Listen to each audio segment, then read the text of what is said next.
그래서 현 상황 속에서 다시 그러니까 본질로 돌아가 보세요. 인플레가 기본적인 출발점이었잖아요. 인플레가 출발점이에요. 그런데 인플레는 이게 정치 실패에서 비롯된 거. 제가 계속 강조를 하잖아요. 예? 정치 실패에서 비롯된 거라는 거. 근본 원인을 해소 안 하면요. 이건 반복되어져요. 모든 게 다 그렇잖아요. 사람 몸에도 그러니까 우리가 어떤 분이 불행하게 암세포가 이렇게 되면 암세포를 제거를 해야 되는 거잖아요. 남겨두면 다시 또 재발하잖아요. 이게 결국은 풀린 돈에다가 이게 기름이 원래 흘려져 있었는데 불을 붙이면서 서비스 부분으로 확산된 거지 아닙니까? 서비스 부분으로 확산되게 되면요. 그 다음부터는 이건 이제 통제하기 힘들어져요. 서비스 물가는요. 미국 역사에서 보게 되면은 경제 충격, 특히 뭐냐면 금융위기발 침체가 와야지만 이게 진정됩니다. 금융위기발 침체가 와야지만 이 서비스 물가가 진정되어져요. 그 이유를 잠시 설명드릴게요. 그 다음에 이제 뭐냐면 지금 그러니까 예를 들어서 이 미 국채 가격 폭락을 막는 방법은 뭐겠습니까? 가장 본질적인 건 뭐냐면 미국 재무부가 국채 발행을 줄이는 거예요. 국채 발행을 줄인다는 얘기는 뭐예요? 돈을 차입을 줄인다는 얘기잖아요. 그러면 어떻게 하겠습니까? 필요한 지출을 그러니까 대폭 줄이든지 지출 줄이는 거 이게 쉽지가 않거든요. 예? 정부 지출 줄이는 것이요. 예? 아니면 결국은 증세를 해야 되는 거잖아요. 예? 국채 발행 줄이려면요. 근데 이거 할 수 있냐고요? 재무부가 지금 증세를 추진할 수 있냐고요? 말로만 계속해서 바이든 행정부가 했지만은 추진은 안 됐잖아요. 하나도요. 예? 추진은 고액 부유층원들한테 증세한다고 하다가 그 추진이 제대로 안 되잖아요. 그렇죠? 그 다음에 이제 연준 입장에서 할 수 있는 게 뭡니까? 연준은 그러니까 어떻게 됩니까? 국채를 그러니까 시장에 국채가 너무 많이 공급되고 있어. 그래서 국채 가격이 하락하고 있어. 그럼 국채를 해소를 해야 되잖아요. 국채를 해소한다는 게 무슨 얘기입니까? 그게 양적 완화잖아요. 그럼 돈이 공급되잖아요. 시중에요. 통화량이 공급되잖아요. 시중에 통화량이 공급되면 인플레 지금 그러니까는 우리가 이거 아직도 안 잡혔는데 이거 잡을 수가 있습니까? 예? 그러다 보니까 하는 게 뭡니까? 영내표 규모를 축소하고 있는 거잖아요. 영내표 규모를. 지금 연준한테 양적 긴축을 중단하라 그러는데 작년에 제가 그런 얘기 했잖아요. 연준에서 그게 그 아티클 저기 논문이 나왔는데 뭐라고 했습니까요? 양적 긴축으로 인해 가지고 금리가 그러니까 인상하는 효과가 있다. 예? 금리 인상 효과가 있다 그랬잖아요. 그럼 거꾸로 양적 긴축을 중단하게 되면 뭡니까요? 금리를 인하하는 효과가 있는 거죠. 돈을 푸는 거니까 시중에다가. 그렇죠? 근데 지금 인플레가 안 잡혔는데 어떻게 양적 긴축을 중단하냐고요. 그럼 다시 그러니까는 과거에 70년대 그러니까는 파월이 우려하고 있는 스탑앤고 방식으로 인플레가 멈췄다가 다시 또 올라가고 이런 실수를 다시 되풀이할 수 있는 거잖아요. 그런 실수를 되풀이하지 않겠다고 계속해서 얘기를 해왔는데 지금 그러니까는 연준이 그러니까 시중에 공급되어지는 국채를 해소할 수 있냐고요. 연준이 돈을 풀어야 되는데 그러면 예? 연준이 지금 돈을 풀 수가 있는 상황이냐고요. 그러니까 연준이 그러니까 지금 연준과 재무부가 지금 진퇴양난이라는 게 그런 표현인 겁니다. 연준이 그러니까 미 국채 가격의 하락을 막을 수 있는 수단이 뭐가 있어요? 이거 말고 있으신 분은 좀 저한테 가르침을 좀 주세요. 뭐가 있어요? 예? 미 국채 공급을 그러니까 줄여야 되는 것은 재무부가 할 수 있는 것은 국채 발행을 줄여야 되는데 국채 발행을 줄이려면은 돈을 안 쓰든지 아니면 증세를 해야 되잖아요. 이거 재무부가 할 수 있습니까? 못하죠. 바이든 행정부에서 더군다나. 예? 연준이 그러니까는 시중에 있는 국채 공급 물량이 너무 많아. 이걸 줄여야 되겠어. 미 국채 가격 하락을 막기 위해서. 그럼 해소를 해야 되는데 그럼 돈을 찍어야지 않아요. 돈을 찍어낼 수가 있습니까? 지금요? 여러분들? 말은 쉽게들 하지요. 양적 긴축 중단하라고. 근데 그거 하게 되면은 다시 도로함이 타불될 수 있는 거예요. 인플레 진정되다가 다시요. 그러니까요. 예? 자, 이게 지금 구조적인 그러니까는 지금 문제인 겁니다. 예? 자, 과거에 한번 봐보세요. 이게 91년도예요. 91년도 경기 침체가 있었었죠. 91년도 1월 달에 서비스 물가가요. 6.2%였었습니다. 예? 서비스 물가가요. 그러다가 이게 6월 달에 5%까지 떨어져요. 이때 이게 왜 떨어진 겁니까? 이때 떨어진 이유가 뭐냐면은 80년대 말에 89년대 주택 대부조합이 수천 개가 파산하잖아요.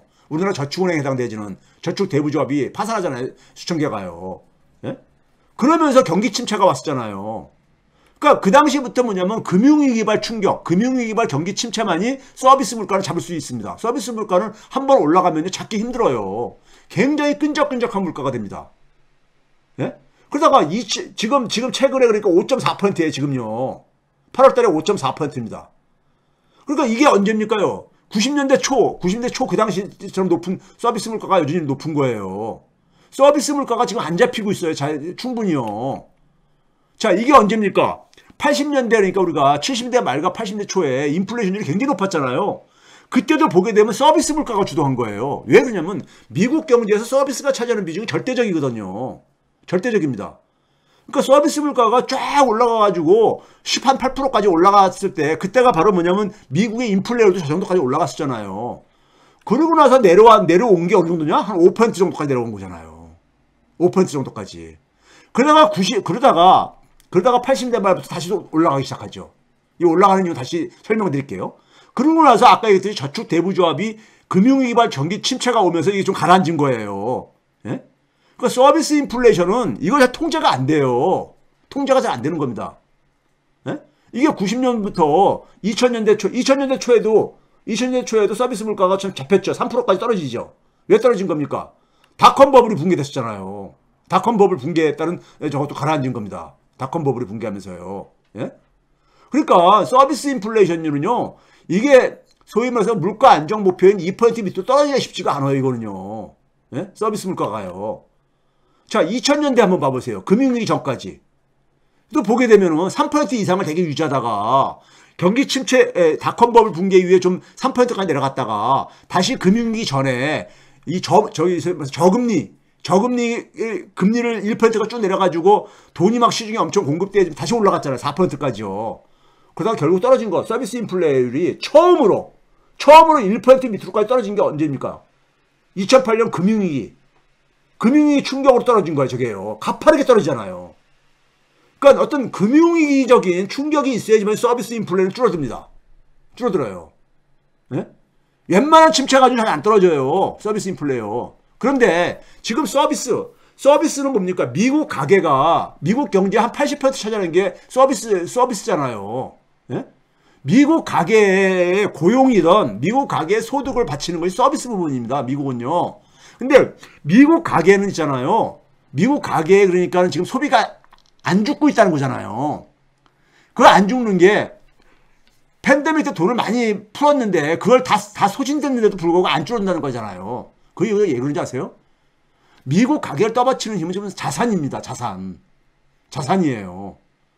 팬데믹 지금 2분기를 기준으로 해서 자산 가치가 분기별로 약간 차이가 있기 때문에요. 2분기를 기준으로 해서 보게 되면요. 올해 2분기 6월 말이죠. 팬데믹 직전에 2019년 6월 말에 비해 가지고요. 부동산 자산은 52%가 증가했습니다. 총 금융자산도 30% 이상 증가했고요. 예? MMF, 언제든지 현금화할 수 있는 MMF도 83%나 증가했어요. 가계의 순자산이, 부채를 뺀 순자산이 37%나 증가했습니다.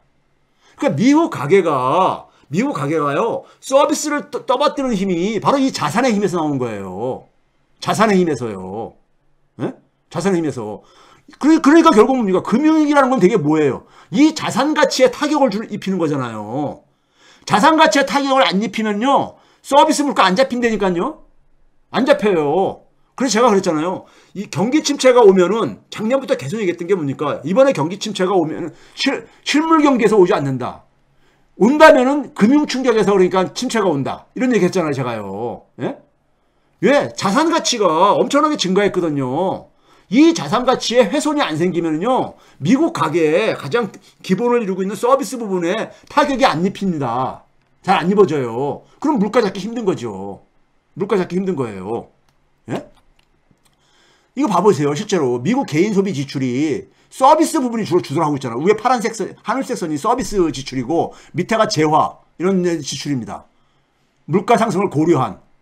예? 근데 서비스 지출이 주로 주도를 한다고요. 그 다음에 고용도 봐보세요. 위에 하늘색이 서비스 부분의 고용이 계속 주도를 하고 있는 거잖아요. 미국은 서비스 부분이 그러니까는 경제를 결정을 합니다. 거기다 최근에 제조업의 소위 구매자 관리 지수라고 하죠. 이것도 그러니까 상승세로 전환을 했어요. 그 다음에 고용시장이 고용시장이 여전히 굉장히 탄탄하잖아요. 이게 뭐냐면은 기업에서 그러니까는 사람을 채용하겠다는 사람으로 그다음에 일자리를 찾는 사람, 실업자들이죠. 실업자들은 일자리를 찾아야지만 실업자로 취급되니까요. 실업자를 기업이 고용할 의사가 있는 사람 숫자로 나눈 겁니다. 나눈 건데 여전히 1 미만이잖아요. 여전히 1 미만인 거야. 그러니까 금융위기 이후에 가장 낮았던 수준에서 지금도 여전히 그렇게 지속되고 있잖아요. 예? 그러니까 미국의 고용시장이 탄탄한 이유가 서비스 부분을 이해를 하지 못하면요. 이것도 이해가 안 되는 거예요. 자, 이거 봐보세요. 지난 주말에 미국의 소위 말해서 두 가지 경제 지표가 지난주에 사람들이 굉장히 헷갈리게 했죠. 하나는 ADP는 뭐냐면 오토매틱 데이터 관리 회사인데 미국에 그러니까는 주로 이제 고용과 관련해 가지고 대기업 관련 그러니까 소위 통계를 주로 그러니까 조사하는 이 업체입니다. 민간 업체예요. 여기선 그러니까 89,000개 안 증가했다. 예? 89,000개 뿐이. 그래가지고 미국 고용시장이 드디어 꺼지기 시작한다 해가지고 굉장히 월가가 반가워했잖아요. 예? 고용시장이 꺼진데 왜 반가워하느냐? 금리를 그러니까 더 이상 안 올리고 금리를 내릴 가능성이 높아지는 걸 의미하기 때문에요. 예? 그런데 지난 주말에 뭐가 나왔습니까? 노동통계국, 노동부 산하의 노동통계국 BLS라고 하죠. Bureau of Labor Statistics라고요. 이게 여기서 발표했는데 여기서는 깜짝 서프라이즈가 나왔잖아요. 뭐라고 나왔습니까? 미국의 그러니까는 비농업 부분, 민간 부분이죠. 소위 말해서 그러니까 기업이 채용하는, 우리가 미국의 고용지표는 정부가 조사하는 고용지표는 두 가지가 있더랬죠. 하나는 가게를 대상으로 조사하는 거. 이건 자영업자들도 포함되는 것이고, 그 다음에 이제 고용주들이 주로 고용하는 기업체, 사업체들을 대상으로 조사하는 게 바로 이게 non-farm payrolls입니다. 여기 조사해 보니까는 9월 달에 33만 6천 개가 일자리가 증가했어. 예? 8월 달에 22만 7천 개보다 거의 10만 개, 11만 개가 증가한 거예요. 시장에서는 한 17만 개로 떨어질 거다 했단 말이에요. 웬걸 그 시장의 예상보다 2배 이상이나 더 증가한 거예요. 그러다 보니까 보도의 제목이 뭐라고 합니까? 미국 경제는 예상한 것보다 훨씬 더 많은 일자리를 만들어내고 있다. 이런데 어떻게 금리를 인하를 해요? 이런데 어떻게 금리를 인하를 하냐고. 예? 이게 왜 그런다고요? 자산 때문에 생기는 일이니까요. 자산 때문에. 예? 미국 가계의 자산이 거의 타격을 안 입었어요. 타격을 안 입었다고. 이거 자산 가치에 타격을 안 입히면요. 인플레는 안 꺼져요. 인플레 안 꺼집니다. 거기다가 뭐냐면은 이게 그러니까 큰 반등을 했다는 거 아닙니까? 반등으로. 이게 한번 봐보세요. 올해 1월 달에 47만 2천 개지만 지난 1년 동안에서 보게 되면 1월 달을 제외하고는 가장 높잖아요. 고용이 이렇게 좋은데 어떻게 금리를 그러니까 인하를 해요. 예? 연준에서 그러니까는 고용이 그러니까 2025년까지 그대로 지속될 거라고 얘기를 하고 있잖아요. 그러니까 고금리 장기화라는 얘기가 나오는 것이고. 그렇죠? 이게 제가 9월 달만 기준 가지고 계절적인 요인이 있으니까 9월 달만 가지고 2000년도부터 쭉 한 겁니다. 2000년도부터요. 이게 증가 규모야, 증가. 전년도에 대비해 가지고. 예? 이게 전체 규모구나. 전체 규모인데요. 보시게 되면은 지난 23년이죠. 23년 동안에 연평균 0.7%씩 증가했어요. 그런데 지난 1년 동안에는 2.1%가 증가했어. 3배나 더 많이 증가한 거잖아요. 올해 9월 달이요. 지난 1년 동안에. 예? 3배나. 지난 23년에 연평균보다 3배나 더 많이 증가했어. 예? 근데 어떻게 저기 금리를 인하합니까? 이런 상황에서. 고용이 이렇게 탄탄한데 왜 그래요? 서비스 부분이 안 죽고 있거든요. 예? 이건 증가 규모로 한 겁니다. 매년 그러니까 증가 규모로 구한 건데, 예? 지난 1년 동안에, 지난 22년 동안에 연평균은 1년에 한 107만 개가 증가한 거예요. 1년 동안에. 근데 지난 1년 동안에는 그 3배인 319만 개가 증가한 거예요. 319만 개가, 일자리가. 그런데 어떻게 저기 금리를 내리냐고요. 예? 못 내리죠. 자, 그러다 보니까 뭘 하게 됩니까? 월가에서 투털거리는 사고가 계속 나오는 거야. JP 모건에서 뭐라고 얘기했습니까? 예? 결국 뭐냐면 이 스파이킹 본드 힐드, 이게 뭡니까? 채권 수익률의 급등, 예? 급등하는 채권 수익률, 이게 뭡니까? 미 국채 가격의 폭락이 결국은 이 금융에 굉장히 혼돈을 그러니까 야기할 것이다 이거예요. 연준이 결국은 이것을 그러니까는 이걸 완전히 그러니까 막 엉망진창이 된 다음에 청소와 뒤청소를 할 수밖에 없게 될 것이다. 그러니까 이 사태가 오기 전에 금리 내리란 얘기죠. 금리 내리란 얘기야. 근데 지금 금리를 지금 그러니까 월가 살리자고 지금 금리를 내려요? 그럼 어떻게 됩니까? 인플레 계속해서 더 장기화되는 거야. 소위 말해 뒤로 미루는 거죠. 잠깐만요. 문제를요. 해결은커녕. 예? 그러니까 월가 요구를 그러니까 연준이 들어줄 수가 없어. 들어주게 되면요, 연준은 엄청 욕먹습니다. 욕먹어. 예? 지금 그러니까 데이터가 그러니까 금리 인하할 수 있는 데이터가 안 나오는데 어떻게 그러니까 금리를 인하하냐 이런 얘기를 하거든요. 그러니까 옐런이 그런 거야. 옐런이 아까 얘기했듯이 옐런이 그러니까요 뭐냐면은, 예?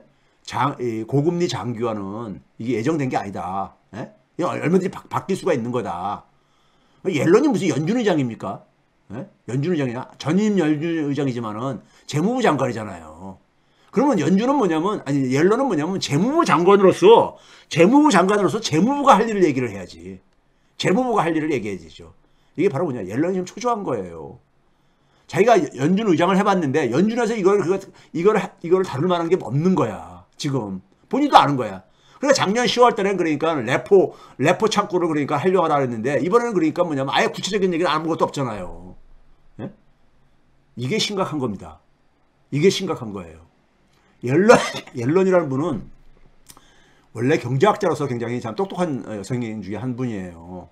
여성 중이라서 표현해서 제가 이게 저를 오해하지 마세요. 근데 이분이 그러니까 이런 얘기를 이런 식으로 잘 안 하거든. 안 하는 성격이야. 예? 근데 이런 얘기 한다는 얘기는 굉장히 지금 상황이 연준하고 재무부가 할 게 없다는 걸 지금 고백하고 있는 거예요. 이걸 읽어내야 돼요. 시장이 이걸 읽어내니까 지금 저렇게 발작 현상을 계속 보이는 거예요.